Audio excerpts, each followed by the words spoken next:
I'm not Geneva Overholser. My name is Vikki Porter. I direct the Ignite Digital Media Center at Annenberg, one of the several professional education programs the school has.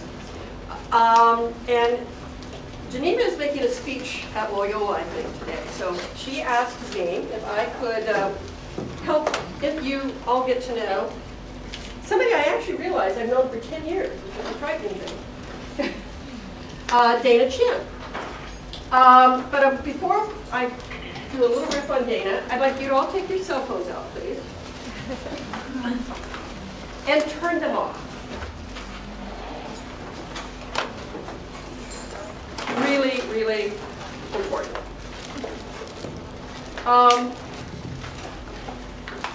And I'm actually really impressed that you guys are here because metrics and numbers, if you're a journalist like I am, left, right brains, numbers, they just don't go together. But these are numbers that more than ever before really matter as we go forward and try to figure out how we're engaging audiences in the digital ecology. I'm a print person, and I came from a place where we would sit down and see how many newspapers we sold on the racks on the street on Sunday, or what stories drove sales, or what kind of circulation we were getting. Well, those numbers are right now all in free fall, and they mean nothing because audiences like you, who are digital natives, most of you, are all basically shopping for your news and your information online, as you know. And we don't know what that means. We don't know why you're going where you are, why you're doing it, what you're doing, except that Dana is going to be kind of your guide into, I guess, decoding the mysteries of user interaction and user engagement on the internet. Dana and I do go back to at least 10 years when we were both at the Gannett company. And that, quite frankly, is a digital pioneer in my life. It's when she was trying to convert news folk to understand that this new thing called the internet was actually important to newsrooms. And she had to arm wrestle almost every editor she came across, trying to convince them to worry about this. A lot of those editors now are looking for jobs. Before that, she was at the LA Times. But more important, since she's been at Annenberg, she was the architect of the core curriculum, which was the first, as I understand. That might not be a good thing. I know. It's her fault. It's her fault.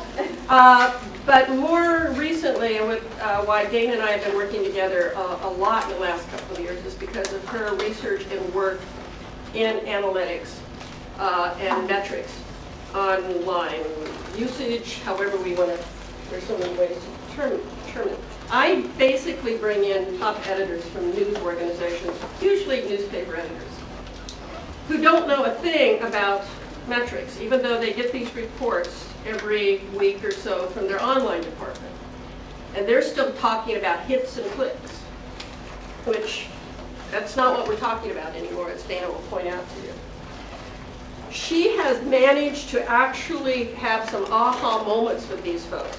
These are newspaper people who really didn't know what they were supposed to do with this new medium. And in fact, you've at least been a consultant for at least one or two of our newspapers that have come in to go and kind of help them figure out what they have to do.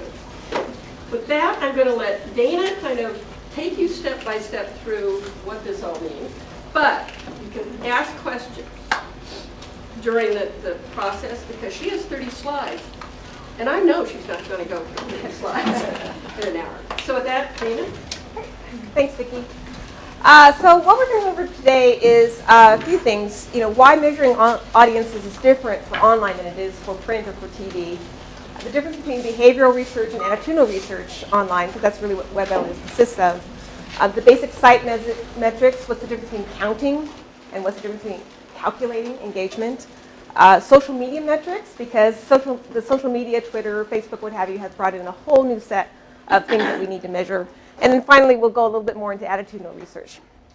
So with that, Let's talk about first about what is your traditional media ad-supported business model. You have people, that's all of you, consumers. You have advertisers, and newspapers and TV stations have always relied on classified advertisers in employment, real estate, automotive, retail, travel, and then the big revolution or we got a lot of money from telecommunications and things like that starting in the 90s or what have you. But so you have advertisers who want to reach certain people, and how do they do that? They got that through media. And in the beginning, when life was good, there was only print. There was newspapers, and there were magazines, and that's it kind of thing. And of course, later on, there was radio, TV, direct mail, yellow pages, outdoor, what have you. But essentially, everybody was doing the same thing. They were the network between advertisers and people, which meant that what happened was that they needed to get the audiences, and that's why you only paid a quarter for a paper or $1.25 for a Sunday paper. They needed to get as many people as they could in order to deliver the message from the advertiser to the people.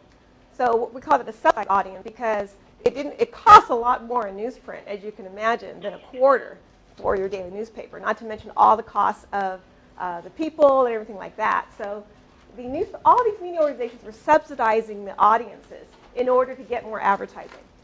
And so because these were all sort of local places, everybody was defined by their geography, what city you lived in, what state you lived in, and your demographics. Are you a man or a woman? How old are you? What have you? Because that's all we could have. Because it was really hard, frankly, to be a media organization in the beginning. You had to own a printing press. It was very expensive. You had to, if you were a TV station, you had to have control towers and things like that. So that meant nobody except for these very, deep pocket companies, media companies, could actually provide the network between the advertiser and the people. There were few competitors. If you were the only newspaper in a market, you usually were the only one. And there's certainly, everybody was in this place. Newspapers didn't do TV shows. TV stations didn't do newspapers, and vice versa, what have you. And frankly, you only measure total circulation or total audience. Why? Because that's the only thing you could. So in other words, the Los Angeles Times says, oh, we have 1 million circulation. That was a huge benchmark for the LA Times back in the 80s. Shows how old I am. That was huge kind of thing because that was the only way you could measure an audience. How can we measure an audience? Well, we can measure them if we have them pay something. And that way we have a track of their revenue. So that we can measure when we have 1 million paid subscribers or street copy sales. So we can actually measure that. But that's all we could do. We couldn't measure like whether they read sports or whether they read classifieds or what have you. So that's how advertising was sold, frankly, from newspapers. We would tell advertisers, rightly or wrongly, that 1 million people will see your ad. Well, as you know from your own media behavior, that's just not true. I mean, when you read a newspaper, you don't read everything in it. So we couldn't promise actually that an advertiser could, reach 1 million people, that 1 million people could see their ad. But that's all we had. And the advertisers were like, well, that's all we have. So, and it was working for them because it's the only way they could get to their audiences. So everybody was happy. And newspapers and TV stations, what have you, had huge profit margins, 40, 50%, 60% in sometimes cases. And life was good, kind of thing. So along comes online. We still have, of course, the traditional stuff going on, but we have a lot more stuff going on. In particular, we have stuff going on in behavior. We have people talking to media organizations. We have, most importantly, advertisers talking directly to their audiences. They don't have to go through us anymore, through the media. We have people talking to people and selling things to each other and dealing with each other. In other words, these audiences, which are already subsidized, have now become highly subsidized. And so the audience are defined not, frankly, by geography, because you can go anywhere on the web, as you know. It's really defined by their individual behavior and their attitudes, kind of thing, not by where they live and how old they are. As you know, anybody can publish in these days, so there are no barriers to entry. Anybody can be their own personal network. And most importantly, the online or the internet, as you know, has changed behavior. It has changed everything in the way that you do things. How you buy a car, how you sell to someone, how you think about things. And so that, of course, when a change in consumer behavior happens, and that means a change in business. So businesses are doing business differently. They're not advertising as much in the traditional way, and they're spending a lot of their dollars instead, on reaching their customers directly on their own websites, on their own social media efforts, and what have you. Sure, they're still spending somewhat in the traditional way of using traditional media, but mostly they're taking advantage of all these wonderful ways to get to their audiences, and they're investing in that. So that's the key reason why, frankly, there's been, there's the problem is change, and it's not only the change in the consumers, but then also the change, in business. There's no geographic focus, or very little at all. You can be anywhere and do this. And frankly, this goes back to, for example, if you live in Charlotte, North Carolina, just because you don't live there doesn't mean that you're not interested in Charlotte, North Carolina. Doesn't mean that you don't do business in Charlotte, North Carolina. It doesn't mean that you don't have family there. So you could have interest in Charlotte, North Carolina, and be, drawn to traffic, over there. So there's no geographic focus. So everyone's online. Everyone's competing with each other. TV stations have websites, radio stations have websites, newspapers have video, kind of thing. Everyone's competing with each other. And not only that, you can measure everything. Now, to a data person like me, that's really exciting. I mean, I know you might not find that very exciting, but I have to say that, when I moved from newspaper marketing and strategic planning, where we were just measuring circulation, the fact that we could actually measure everything that everybody does with the media product was really exciting. So anyway, so I understand if you don't join my enthusiasm. But what this means, frankly, is, sort of, I won't say doom and gloom for media, but unless traditional media really starts to really understand online, understand the effect on consumer behavior and business, then it's not going to make it, frankly. And the reason I got into this topic of web analytics is that I was doing a lot of audience research with newspapers, the traditional newspapers, and of course the web. They were all going to the web. It's like, oh, okay. And so I thought, what were the best practices? Well, e-commerce companies have been around for 10 years or so, right? So who knows better than what they're doing on the web? E-commerce companies, because their only business is on the web, live and die by the numbers. Live and die. I mean, if something doesn't work, they pull it out, kind of thing. So I thought, okay, let's look at the best practices of e-commerce companies, and let's see how they apply to the news organizations. And what I found, frankly, is that because news organizations do not live and die by web analytics, that's the reason why they're having so many problems with really figuring out this business model thing. So if you were only 100% pure play online, you, of course, are going to be devoted to web analytics. So my hypothesis and my little mission in life right now is to getting newsrooms to really understand web analytics so that they live and die by them. Because if they don't live and die by the numbers, then they're just going to die. Doom, gloom, okay. So listen. So web analytics. There are two parts to web analytics. One is behavior research, what people actually did. Every time you click, every time you view something, every time you play a video, what have you, that's all captured by a computer. That's what we call behavior research. What did you do?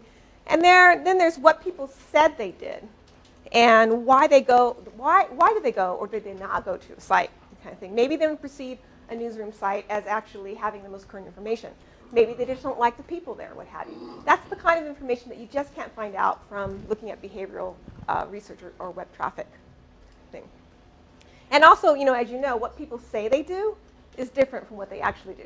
So you really need both components. I mean, someone could say, oh yeah, I'm really interested in international news, and I always click on the international news every day, kind of thing. But if you actually look at their behavior, they're looking at Britney Spears, they're looking at everything else, kind of thing. So you really need both components of research in order to understand this.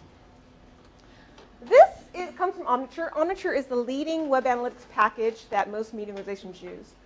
A lot of the numbers that you see out there is like total page views. Okay, look at this really carefully. What does this tell you? This is your typical report that most news organizations have. Page views went up, page views went down. Page views went up, page views went down. So if your response was like mine, which is my media response to this kind of report is, so what? That's a very technical term, so what, right? this is a so what report. And these are the kinds of reports that a lot of newsrooms are using. It's like, well, so what? So what that page views went up and pages went down, kind of thing.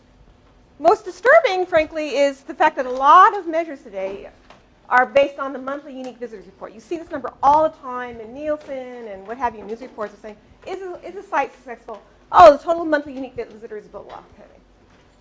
Doesn't mean much, actually. Monthly unique visitors, so what? It's a so what. They go up, they go down, whatever. It doesn't mean much. And there's a couple reasons why that is. Here's another example of how you see these numbers being misused. Journalism Online, which is a project by Steve Brill that's consolidating a lot of news organizations into one paid service. They project that they're going to have 100 monthly unique visitors. Woohoo, right? I mean, yay! That's a big number. That's a huge number. Wow, and not only that, but if we only get 10% of those 100 million, then we'll have a great business. We can just get 10% of those to pay. So they think that's a real number. However, it's just a number. I mean, in research and analytics, it's like, oh, it's just a number, kind of thing. I mean, to me, 100 million monthly unique visitors is sort of like, Dr. Evil saying $1 million, kind of thing. It's like, that's a lot to him, kind of thing. But, in the end, it really sort of doesn't mean anything. More importantly on the web is this little site. This site really illustrates something that is very important on the web that I wish more news organizations would understand. This is Nikki Fink's Deadline Hollywood Daily. First of all, it's Nikki Fink.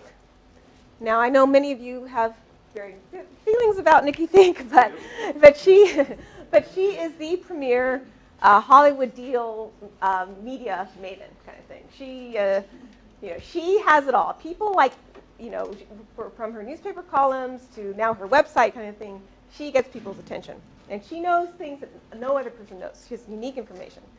She's on 24/7. And again, it's unique. That's the key thing to information on the web. UVs, according to the recent New Yorker writer, is they have only a few 100,000 people. But you know who they are? They're studio heads, they're agency executives, and things like that. So only a few 100,000. And they're going on as much as 10 times a day to find out what's going on from Nikki Fink, kind of thing. And so what this all comes down to is Deadline Hollywood Daily sold for $10 million this year, kind of thing. So this is not, sort of some change. I mean, in other words, it's, on the web, it really is,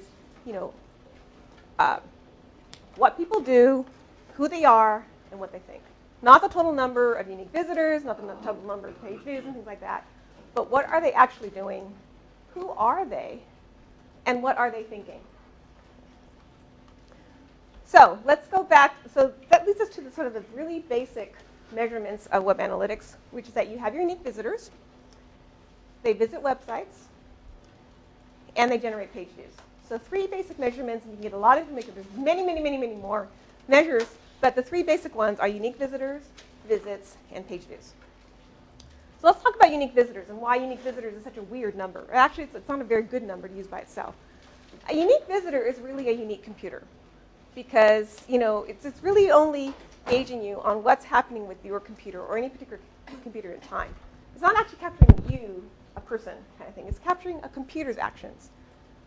So that means that unique visitors can be grossly overcounted or undercounted because since it's based on how many times a computer logs onto the site, then if you use, like many people here, a computer at work, a different computer at home, and a different computer when you travel in the hotel at the business center, you're counted as 3 unique visitors.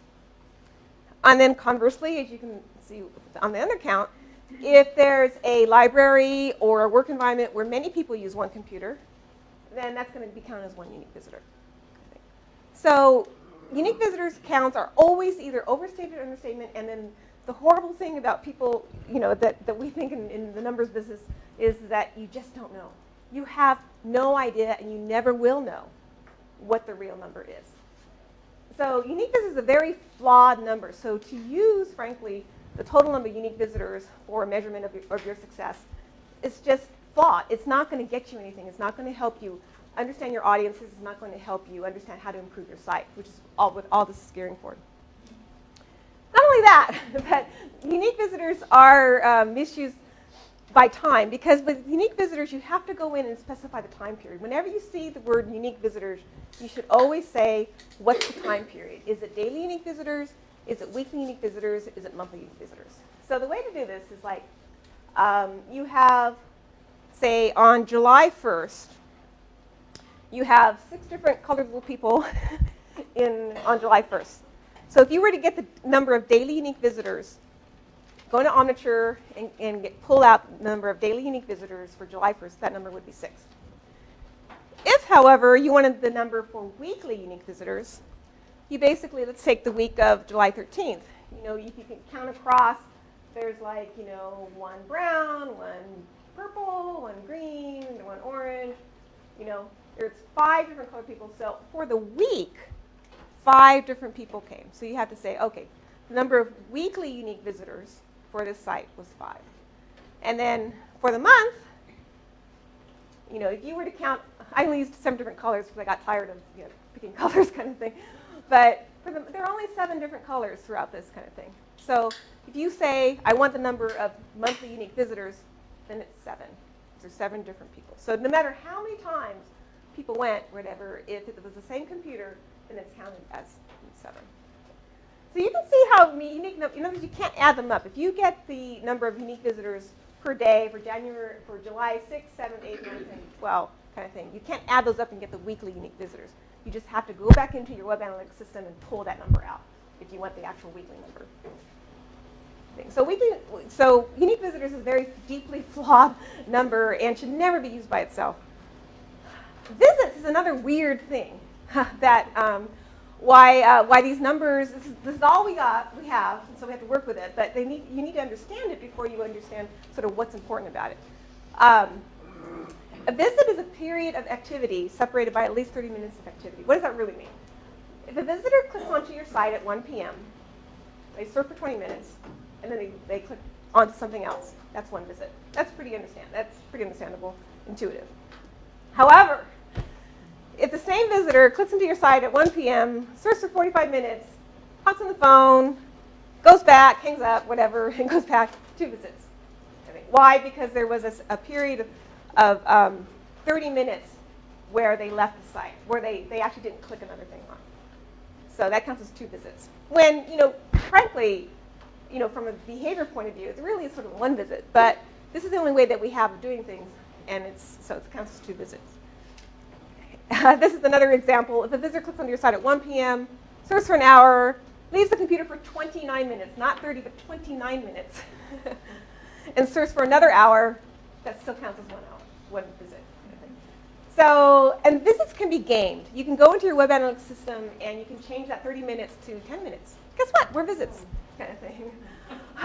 Or 35, what have you. We sort of have all agreed that 30 minutes is the number, but it's voluntary compliance. So another reason why visits is a little dicey number and that kind of thing. And thankfully, page views is just page views.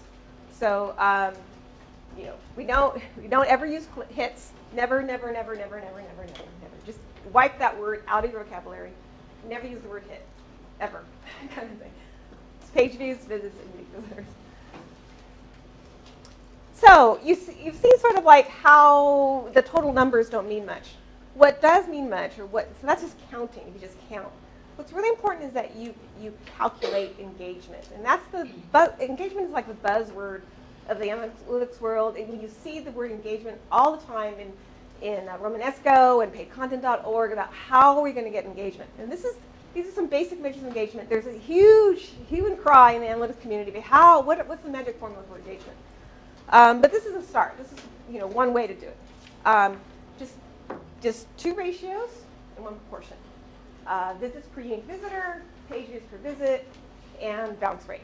So let me go into each of those visually. Visits per unique visit. Let's say that we calculate it. And the reason I calculate weekly, not monthly, is because for most news organizations, as you know, they put on content every single day, sometimes multiple times a day. So why in the world are they calculating things by month, kind of thing? You need to know this right away. So really, you should be actually calculating daily, this daily kind of thing. But, I mean, I can only ask so much from Newsroom. So I'll settle for weekly kind of thing. So looking at data monthly, when you have all this data coming in kind of thing, it's just not giving you the information in time and the amount of information that you need in order to make good decisions. So let's say I've calculated the visits per weekly unique visitor, 2.5 visits per week. That means, of course, that on average, the visitor comes to your site in the week 2 times 2.5. Is that good, bad? I don't know. It depends. Depends what section they're going to. Depends how often you refresh the content to that section.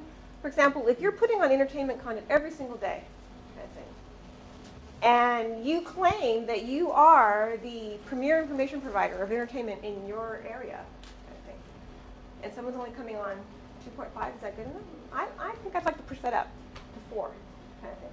And then if you look at this number by day, it's like if that number is like weak on Thursday, Friday, Saturdays when people look for entertainment information, dicey kind of thing. If they're not coming onto your site and seeing what they want to at the time, then this number will tell you. So you really have to look. Is 2.5 good or not? It's going to differ, frankly, by content. It's going to differ by the news organization that you're working for. So this is a number that tells you, yes, can we inveigle people to come to our site in the behavior that we want them to, which is every day. We want them to come to our site every single day, right? Why? Because we spend so much money and so much resources, putting content on multiple times a day. Can't we get them to come more than 2 times a week? Can I just restate the question? Sure. Why do we care? Why do we care if they come more often? Oh, why do we care about engagement, the number? right? Why do we care if we engage with them? Advertising, money. Oh, money. I just thought we'd bring it back. I was trying to stay away from the money issue, Vicki, but thanks for reminding me. So this is a key question that newsrooms need to be asking themselves. How many visits on average per week does someone come to your site? And if it's not up there, 5, 6, come on, I'm going to shoot for the moon. 7. I think it should be 7. So I think that's the goal that every news organization should shoot for.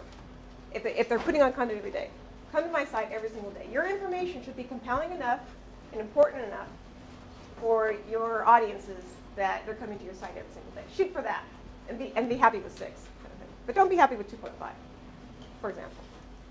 Pages per visit. Every time they come, let's say they go to a visit, they see 3.6 pages. That's not bad, probably, depending on the content. However, you have to look also at other things. However, this measure I don't like as much, frankly, because you could have a high pages per visit, and it could be because your site sucks. You're click. I mean, you've all been on those sites, right? Click, 10 clicks, and you're like, I can't find what I want. Got to get out. That's where you need to go to action and research. Did you find what you were looking for? What were you looking for, and did you find it, kind of thing. So this number depends on what you're doing. This number is really good to use if you're planning a site redesign. So, and you've heard from usability tests and other things like that your site is hard to navigate. So I would, benchmark this kind of thing. But this still gives you a good clue on whether or not you're really engaging people with your content. You're getting them to click that one more time. Bounce rate, I really like bounce rate a lot, because bounce rate is when someone comes to your site and then immediately leaves. They just go to one page. And for most news organizations, they're coming to the home page only. And perhaps they're bouncing off, kind of thing.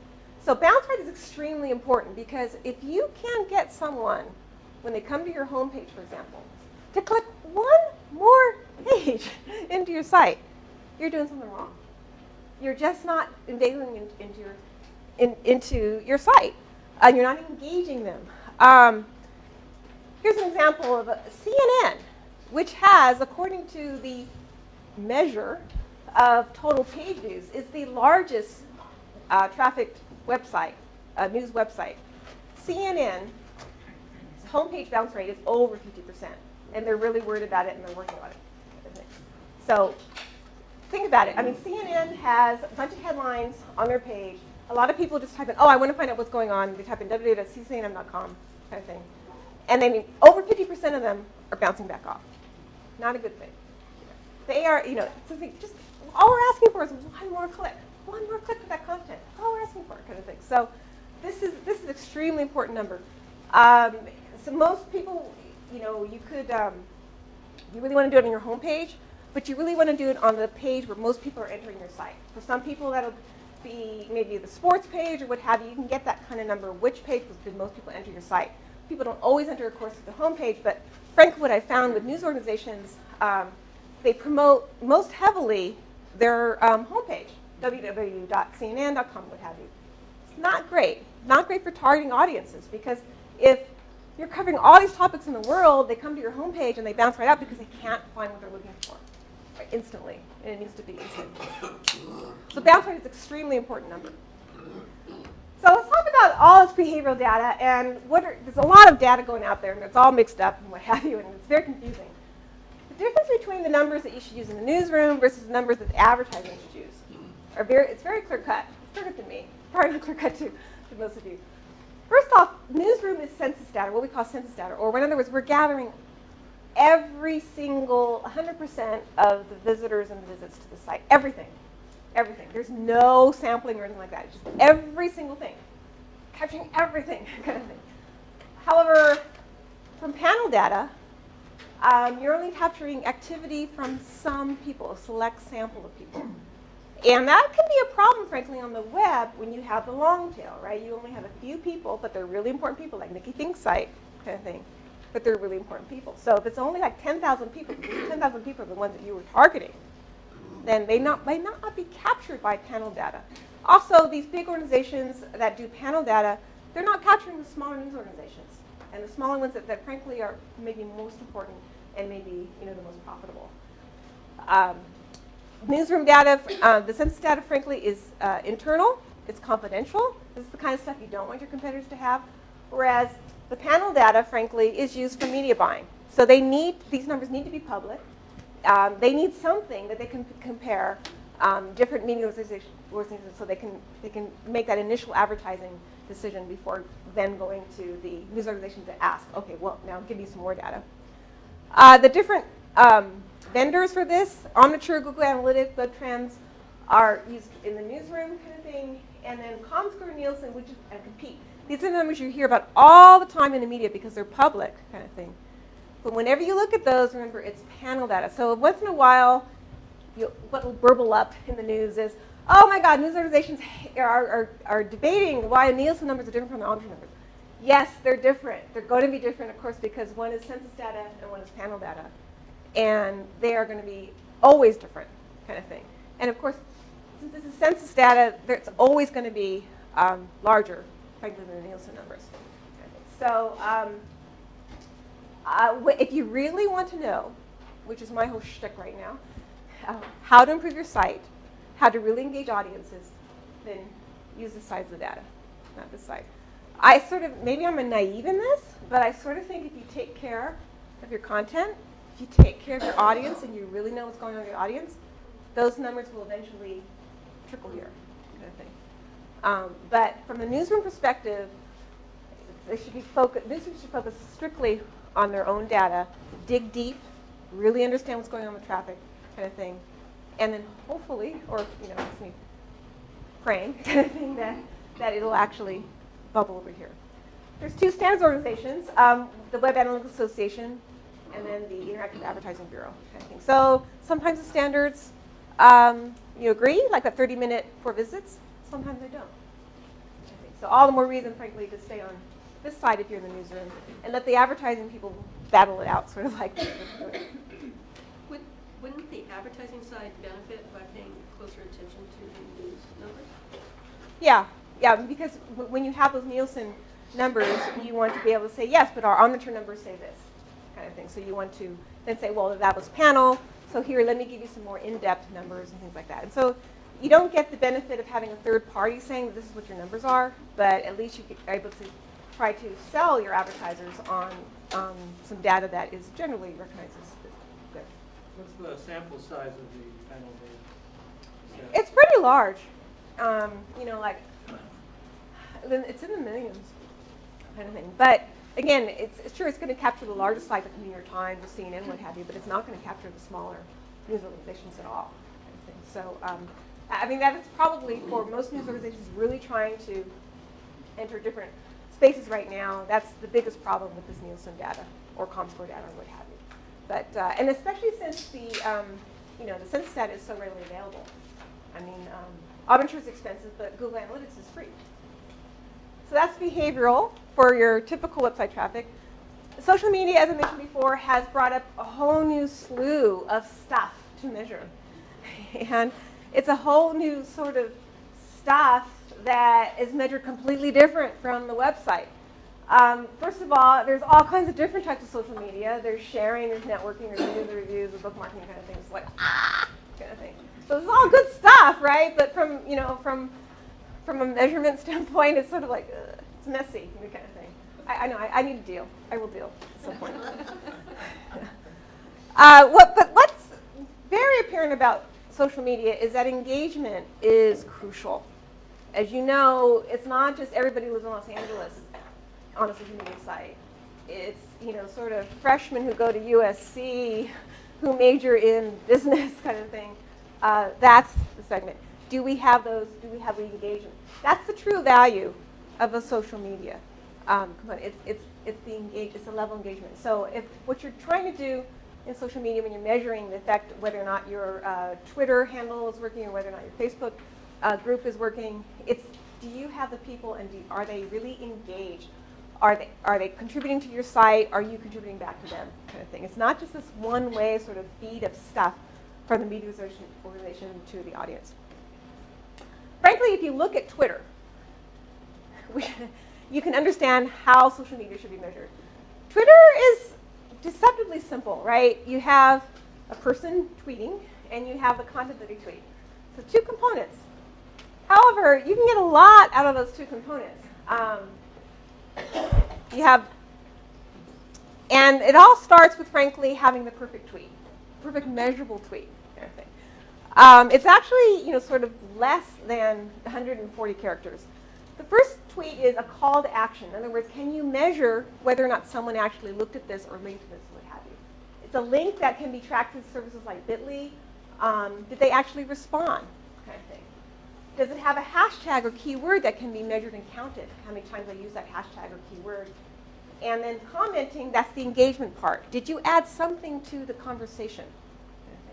And there are many people who think actually commenting is not just important, is actually essential. I mean, if you really want to make a dent in your Twitter strategy or whatever, then it has these components. And these are things that can be actually measured.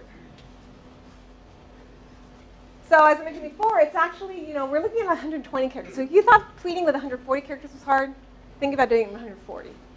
Because why? Because you want people to retweet you. And you want to add comments and things like that.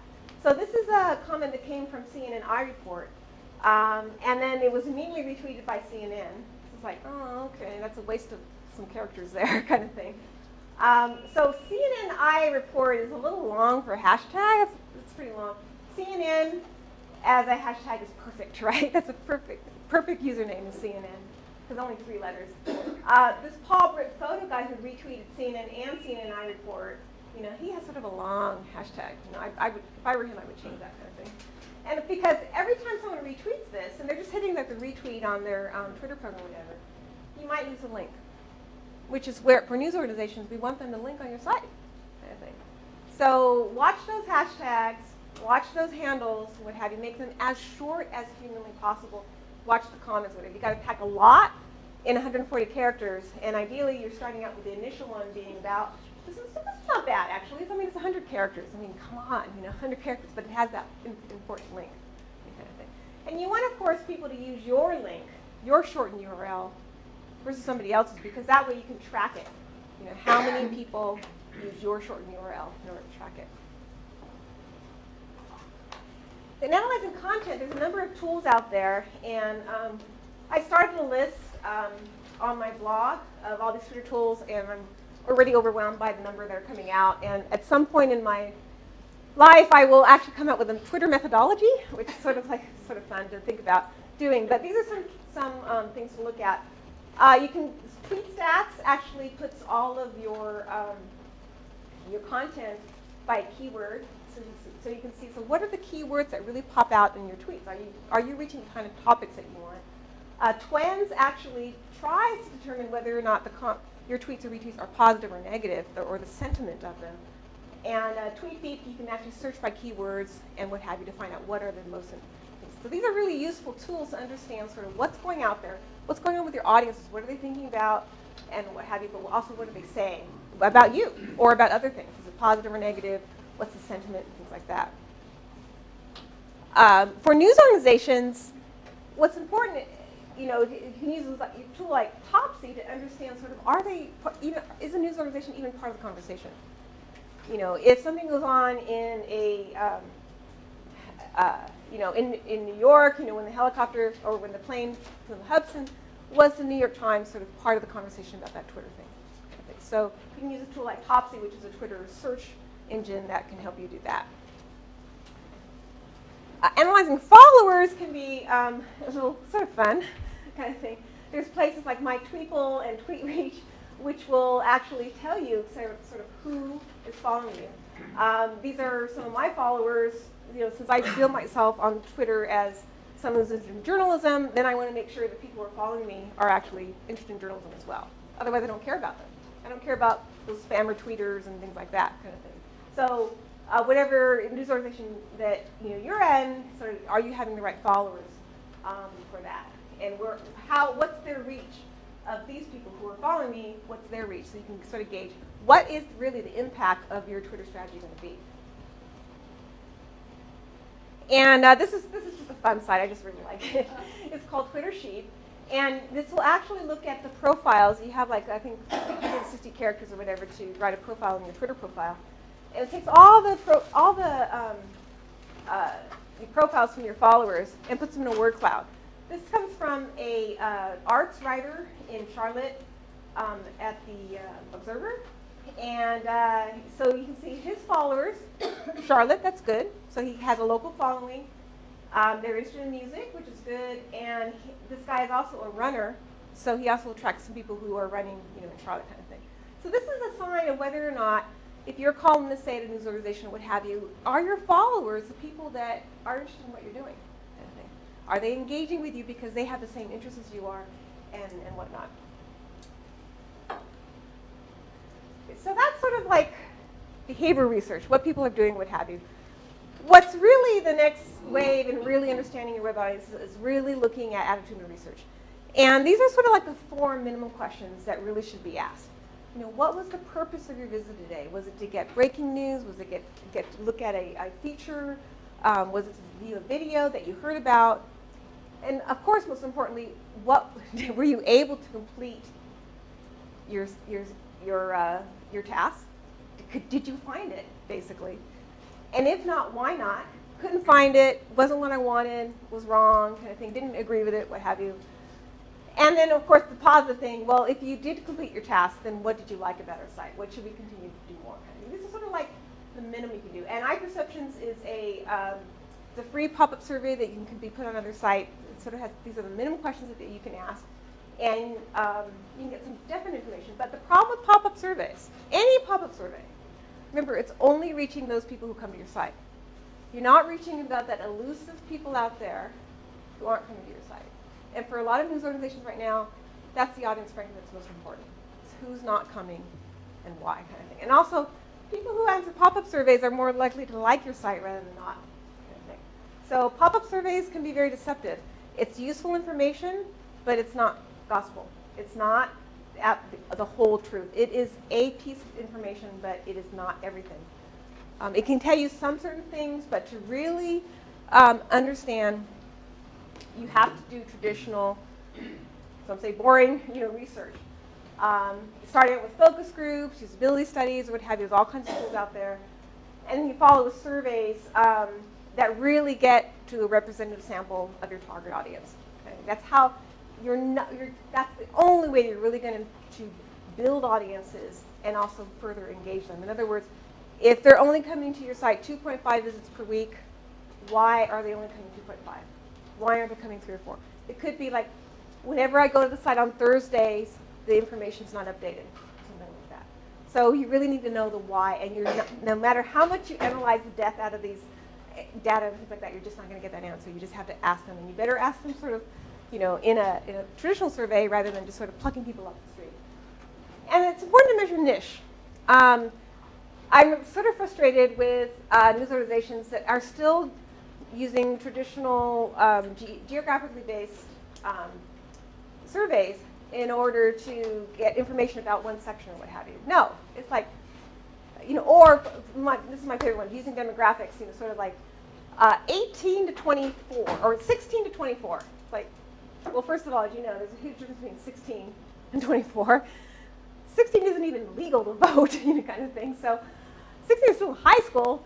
24-year-olds are well out of college, kind of thing. So that's, and then there are, there's just lots of other things on the demographics to understand about that. So which niche of that group do you really want? And actually, it's based on, you start first with the topic, not with the demographics or where they live. What's the topic that you as a news organization really have a specialty in? Because that's the unique content that's really going to draw in audiences, and engage them. So, sort of my last slide is defining success by who your audiences are, what they're doing, and what they're thinking. Because if you don't define your audiences and you don't know what they're doing, what have you, then you're never going to determine whether or not you're successful or not. You're just going to be sort of like churning out content and just sort of floating around kind of thing. So, and measuring can be fun. Okay, no, you're not buying that. All right, that's fine. So, so there's my blog. What I do is I pluck out best practices from e-commerce companies, and also point out oh, this number was used wrong, or this number can be used this way, that kind of thing on my blog. I also, my delicious bookmarks highlight different articles that I think might be useful to news organizations. And I also have more information about basic metrics and video metrics and things like that. A lot of things that I didn't cover today. So, thank you, Dana. We have about 12 minutes, and I'm sure you guys understood every single thing that we just talked about. So there are no questions, right? Come on, Felix. I'm the only one who didn't understand everything. Are we at a competitive stage where all these different tools are being proposed to measure and these kinds of things, and at some point there'll be a dominant model, as Nielsen became a dominant model for broadcasting, or the audited ABC for newspaper circulation? Or do you think we'll always have multiple measures and people will pick the ones they want to use or profile themselves? I think we'll always have multiple measures. I don't think we can come to consensus on any of this because there's so much information. You can only have standardization and complete monarchy by people like ABC and Nielsen if it's very simple, total viewership and things like that. But the fact that you're going into behavior and things like that, and every advertiser is also looking into what they need from their metrics as well, I think it's basically going to come down to just what works for each news organization or advertiser. One thing, too, is if someone is generated by just Twitter, all of these apps just kind of clouding around, what's the next best thing? What's the biggest thing that's coming behind Twitter? Facebook is, still starting to slide a little bit. Yeah, and that's, so everything new thing is going to start, I think, creating its own. Will have its own. Right. Is average time spent by a user not important part for calculating engagement? I'm sorry. Average time spent by a Time user? spent. Time spent. Time spent is really popular measure to use. I don't like it for several reasons. Time spent, technically the way it's calculated, it counts a unique visitor by when they first click on the site and then when they leave the site. So that means it doesn't include bounces. Also, especially now with the new browsers where you can have multiple tabs open, it's just, that's counted as one visit kind of thing. So you could show time spent as 30 minutes or something like that when someone's really only been there 2 kind of things. So it's a measure, it's something to look at, but certainly not a great measure of actual engagement. For engagement, you really want to think about, did they do something, kind of thing? Did they contribute to content, especially in this age of social media? Did they actually engage with you as a news organization, kind of thing. Search engine optimization seems to me to collide head on with that kind of analysis, because what we're finding on our site even is our numbers, our uniques have gone up, but the time on the site, what I still am because I'm a training site, I want people to spend time with our archives. And it's gone to hell because everybody in the world's coming to the site that have absolutely no interest in what we really have on the site. Right. Here's a great example, by the way. We have an old, on Online Journalism Review, an old Mark Glaser piece that has the word porn in the headline. That is still continues to drive the most traffic to our website. And that's like 6, 7, 8 years old. It's bad traffic, yeah. So, but yeah, numbers like time spent and total monthly unique visitors, frankly, those are holdovers from print. I mean, those are numbers that we used to measure all the time. How much in surveys we used to ask all the time? How much time do you spend in the newspaper this week? I don't know, that kind of thing. So you just put down a number. So that's why people are sort of glomming onto that. But if you really, again, if you look at the e-commerce companies and what have you, they're not paying attention to the time spent, at all. So just because, this is a perfect example, just because you can measure something doesn't mean you should. You were saying earlier that a lot of the newsrooms back in the day used to have really big pockets, but now with a lot of startup companies, like we're not business trained in this kind of sense. Like, how do you think that's going to affect newsrooms that have like smaller organizations? Because it's the editors that are writers that are having to do this kind of work. Do you know what I mean? Right. Absolutely, it should be the newsrooms who are paying attention, because if you think about it, what drives traffic is content design and navigation, and the newsroom, arguably, should be in charge of that. If they're not, or they should have a huge say in that kind of thing. So, absolutely, the newsroom should be on numbers. What's happened, of course, in traditional media organizations is that because these audience numbers are usually the province of advertising and circulation and marketing kind of thing, then that's sort of where they are, and the newsroom is sort of saying, la la la la, kind of thing. Because why? Well, I mean, I don't blame them. I mean, frankly, that's what they're used to. I mean, they've never had to worry about circulation before, kind of thing. So it just takes some retraining, and thanks to programs like Vikki's, we're doing some, moving the battleships, from slowly. Okay. So it's just going to take not only more retraining and understanding, but also, frankly, the dire times that we have now. I mean, I have to say, I think the interest in metrics now that I've experienced is totally due to the fact that the traditional models are broken, and they're diving fast, kind of thing. I would also make the observation, which I think is really important, is this really represents a real cultural clash.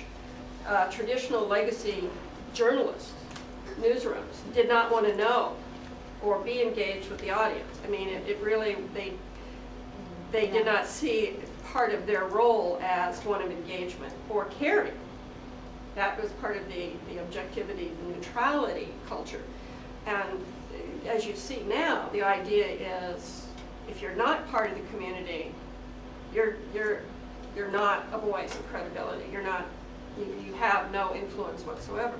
And so this is a mind shift for traditional journalists that is really important for beginning journalists to really kind of engage.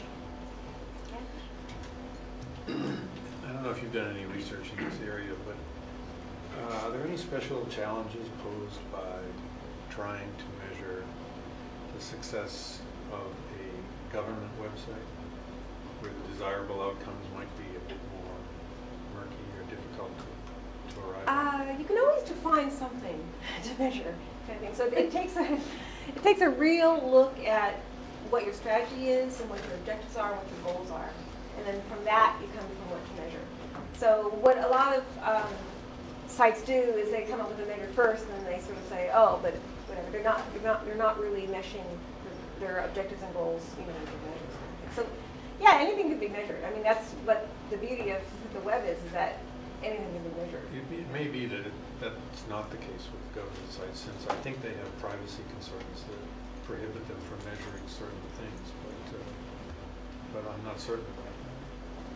Yeah, I mean, very little is private these days. So, I mean, but if you're working for the government and eyes on their side, then you have all that. Is that what you're talking about? If you were working, or you want to measure traffic of a government site? Right. No, you got to get into this.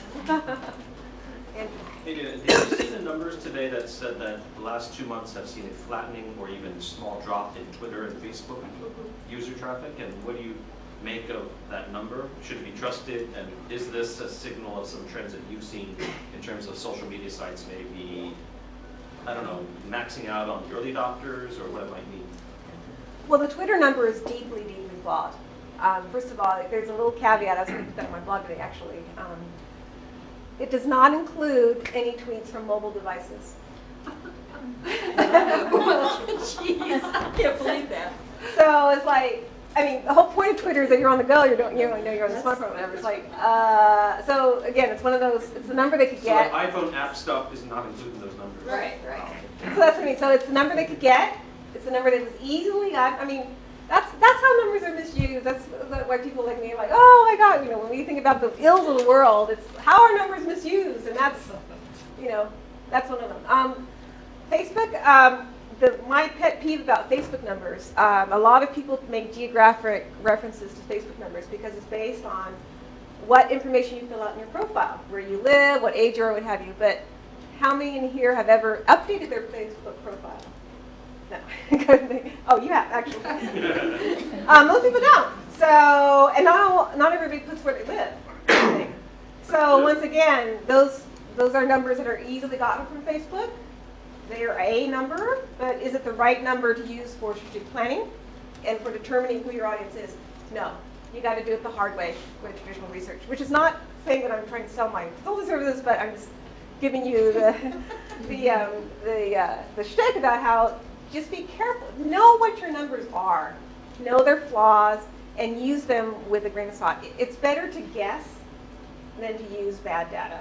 Because if you use bad data and you think it's good, then you're like, oh, I'm going to go after these people, what have you.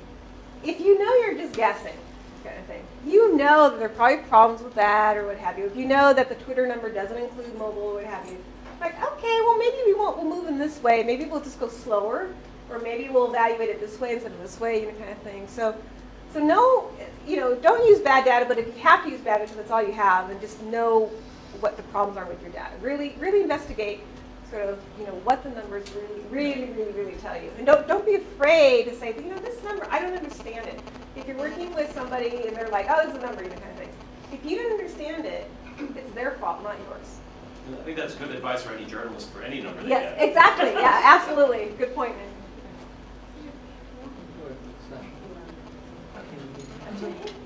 Okay. 2 questions.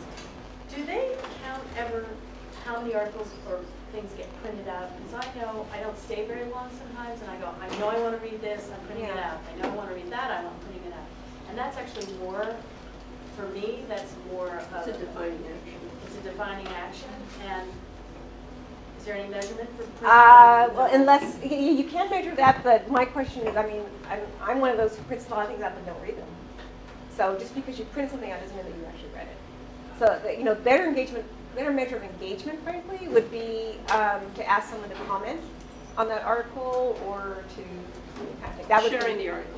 Sharing it, kind of thing. That's a better measure because you tag it to delicious, etc. Yeah. Is that? Yeah, and if you think about printing versus reading, there's what really matters is you want people to read something. Right. Right. So that comes many ways. But there's no gizmo that says, oh, she pushed it. Yeah, you can measure that. Yeah. Okay. Second of all, so when you say that Vicki's alluded to what's next beyond Twitter and so forth, do you have any clue? Oh, if I did, I wouldn't be standing here. Robert, do you? Robert, A friend of mine said air. Air is the new thing. Andrew? Yeah, It's Andrew. 135 characters. Andrew? It's called Flutter. Where's Andrew? Flutter. Do you know what's next? Techie. No, in fact, my big point is, for economic recovery, we're in kind of bad shape because there is no kind of obvious next technological hurdle to jump over. We've got high definition video, we've got mobile, we've got all these things, but there is no big task to attack that is obvious on the horizon. So I think that could be a big pickup. You don't talking about think the particular semantic technology? web will bring once you start to get semantic web, it starts to get to AI, and Yeah, every exactly. 10 years for the last 50 years, AI is supposed to be the big thing. So I'm very down on AI, Yeah. on Ray Kurzweil, singularity, all these things that you might have read about because they've been promising. But then we must be getting closer because we have almost been there so long. That's one way of looking at it. We've predicted it so many times, this is the right time, right? I'm not very up on that, unfortunately. I'm quite down on that concept. So even in the realm of consumer electronics, which is what I've been looking at as well, Robert and I are looking at this field, we've got high-def cameras, smaller, we've got all the services online that kind of take advantage of this. So bandwidth, you might need some more wireless bandwidth because AT&T stinks as a provider, but other than that, there's no kind of obvious next. I think in terms of technology, there is the interface of the iPhone, that touching of things, that's going to be more of a new way thing. I saw this video piece looking at future mice, that act of you stretching things, moving things around. People talk about remember the Minority Report where the guy had gloves on? And That's so reality. it's We- becoming, you know, the it's a neat thing, but then I saw a post today of how it won't work in real life. But it's just this evolving kind of thing where there's something called the desktop something or other where files have weight, and it's an actual, you can make a file that's important to you have more weight, and you can take this file and beat up other files. It just has this different way of looking at data and playing and handling it. You know, the whole George Lucas building that was just built, it's got tweet in the furniture, and all the furniture is digitally rigged, the walls have glitter in them. Maybe that's it, maybe it's tangible. See, but see, Yeah, but see, that'll age it immediately. Yeah. Smart objects. smart objects. I think You're a smart object. You're going to be on a wall. Well, we're out of time. Thank you for coming. Thank you. Thanks, Dana.